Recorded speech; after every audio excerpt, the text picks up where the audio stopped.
Hi everyone and welcome to the channel. Basically, I want to talk to you about humidity and the ups and downs that I've been through over the last probably, what are we now? We're May now, probably 7 months.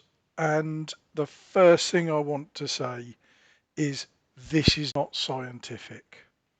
This is just my findings, the adjustments I've made and the results I've had so far. And please do not take this as gospel.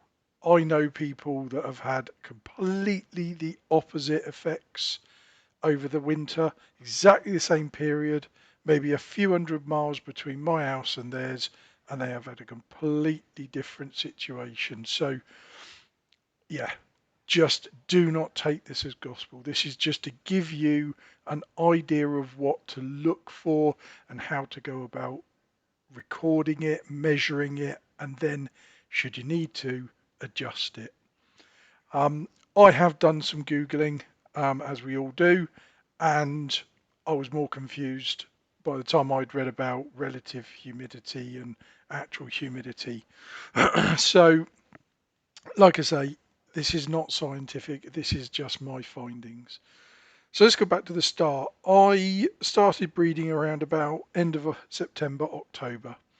And right the way through October, November, December, and probably January, I had no problems. I'd rung, I think it was 46 chicks, if I remember rightly, thereabouts anyway.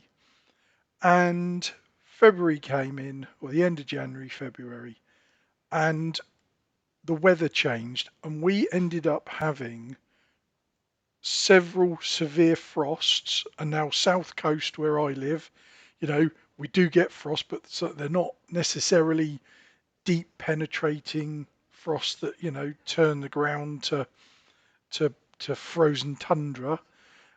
But this was prolonged. It was probably a week, maybe a week and a half, and then it took a while to build up. So I'm probably talking a fortnight's duration of problem weather.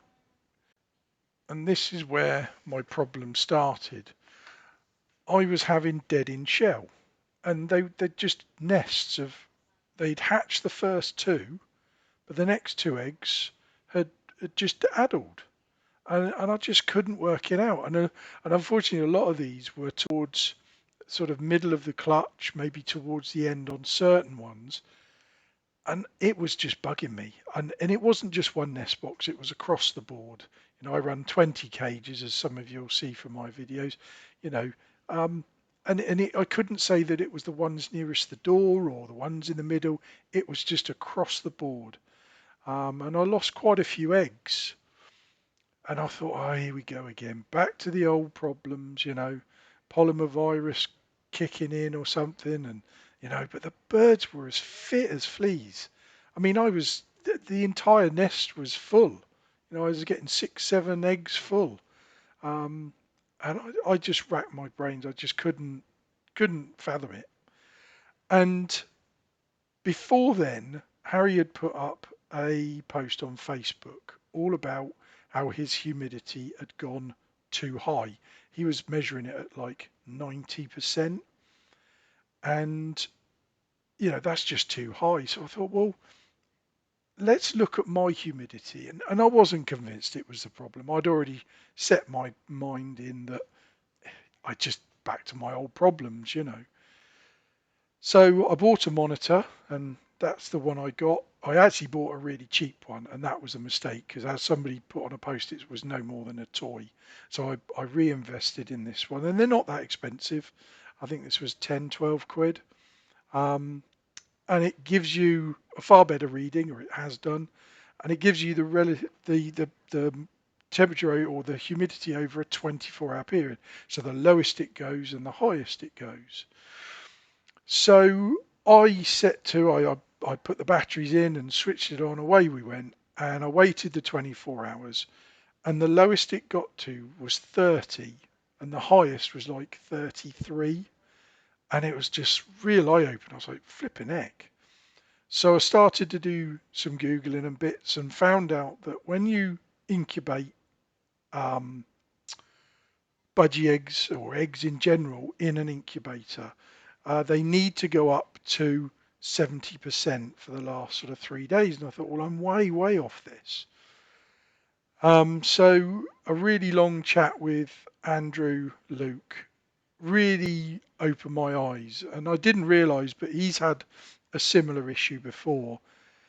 And it was a case of I had to up the humidity.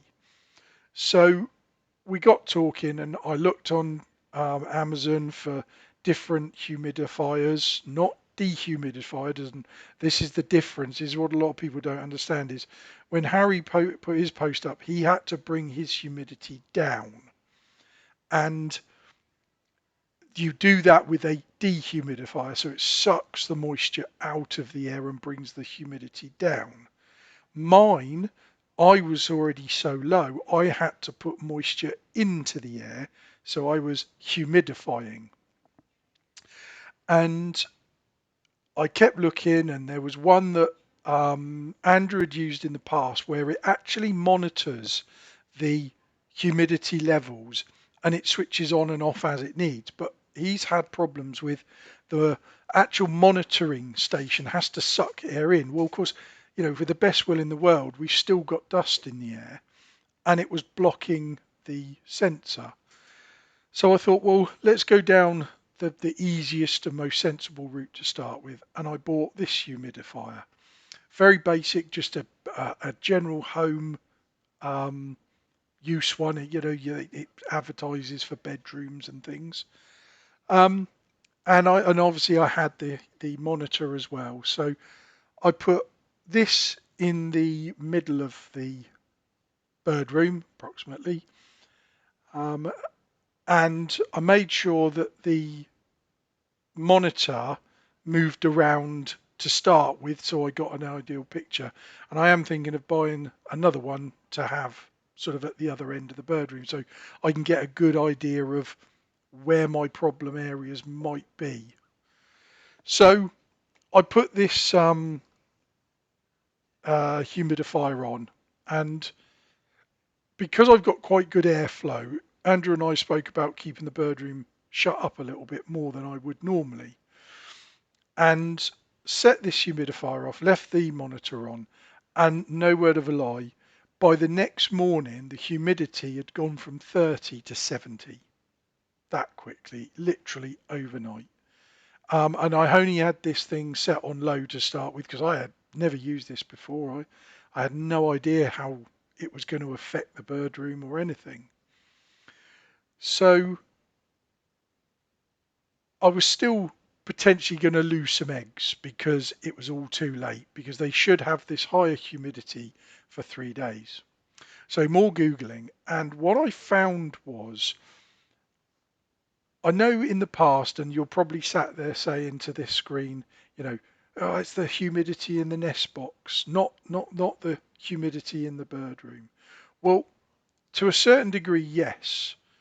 And we all say the hen, sorts the humidity out, but we don't have, or I don't give my birds baths every day or every other day on the breeding cages, because I'm not there to monitor what's going on, especially once chicks and things are about. I don't really want these baths hanging on the front of the cages. So I was reading up on this Google, and they said about incubation rooms. And okay, that's when a hen's not sitting and you have an incubation room with thousands of duck or chicken eggs. And I thought, well, why don't I aim for somewhere sensible within the room? And I read a few articles on a few forums, and I plumbed for about 60% best I could, as a general sort of aim for. And I had managed that okay. And over the next few days, chicks were hatching. And it wasn't a coincidence. And, I know some people will probably think I'm mad, but it really did work. And the birds seemed to be happier. There was something about that extra moisture in the air that just made the birds look better. I don't know whether it was that or not, but all I know is the egg started to hatch. And to be honest, I haven't really looked back at the moment, but what I did start again to read up on some articles was the fact that when the warmer weather came, I wasn't necessarily going to need as much humidity. Well, that was wrong, because the humidity stayed low until it rained. And it only started raining here about a week ago. And it's been on and off, but the humidity has been around 56 to probably up to nearly 70% for all of that period without my humidifier on. And it hasn't got too high. My fans obviously come on and off all during the day, and the bird room has stayed, I wouldn't say stable, because 56 to 70 is quite a big range. But again, the eggs are hatching. I'm not having those problems. Yeah, I've got the odd one or two, but some just aren't going to make it. Some aren't viable, you know. But I've still got, you know, I've got a nest out there at the moment with 9 full eggs. The first 4 have hatched, and I fostered those away, and number 5 hatched today. So I can't see any reason why they're not going to. But with the monitor, I can then shut down the humidifier, put it away, get it all cleaned until I need it. So what I'm trying to say to you guys is, make sure if you've got egg hatching problems, make sure you are monitoring your humidity. Because if you just took this and said, oh, must need a humidifier because, you know, Neil said so, that's not right. What you want, what I'm telling you, is what you want to get is a monitor, or even 2 or 3 monitors to put through the bird room. You might not have any problems. And if it's not humidity problems, then you can start to look at, is it dietary or whatever it might be, or is it disturbance? You know, I live on a railway line, so we've got main line trains doing 120 mile an hour at 1 o'clock in the morning. And when I first had my problems, I started to blame that as a problem. But it isn't that. The birds have got used to it. The radio's on all day, all night. So I think, yes, I had my polymer virus problems years ago, but I honestly and truthfully think now that my problem over the last few years has been humidity, and it's been very, very low. You know, we all say winter breeding is probably the hardest thing to do, and perhaps I've found where my problem was, and I honestly think I have. Obviously, I'm going to do monitoring again, and in the build up to the next season, so 26, I will be in a better position to react even quicker to potential problems. I do wish I knew what the humidity was before we had those frosts, but I can only think that it was up around that sort of, you know, 50, 60, 70%, because we'd come out of the autumn with having had plenty of rain. I know that because I was trying to build my garden, and it got put off weekend after weekend because it rained. So yeah, so like I say, this is not scientific. It is just my findings from, you know, 7 months of, well, not even 7 months, a few months of monitoring and using the machine. But when you find your monitoring goes too high, then you need to bring in the dehumidifier, not the humidifier. So this picture I found actually after recording this, and I've sort of slotting it in because I actually saw this and I had no idea what it meant. But it's really worth just keeping an eye on your eggs towards that hatching time. And as I'm recording this small bit, it's the 19th of June. I've let my or I've taken my eye off the ball, and humidity, even in this hot weather, has dropped to around 50%, and I've lost a nest already. Now, I know some people can say it might just be coincidence, but from what I'm learning quite quickly and rapidly, I think humidity has a massive part to play. And these indications on the eggs with the membrane level, I think are just a sign and something to monitor over the nest duration of incubation. So I hope this is of use to someone. Even if it's one person, I'll be happy. Any questions, stick them in the comments below. I will try and remember to put some links in for all the products that I've got here, and or catch me up on Facebook anytime. Thanks for listening. Bye.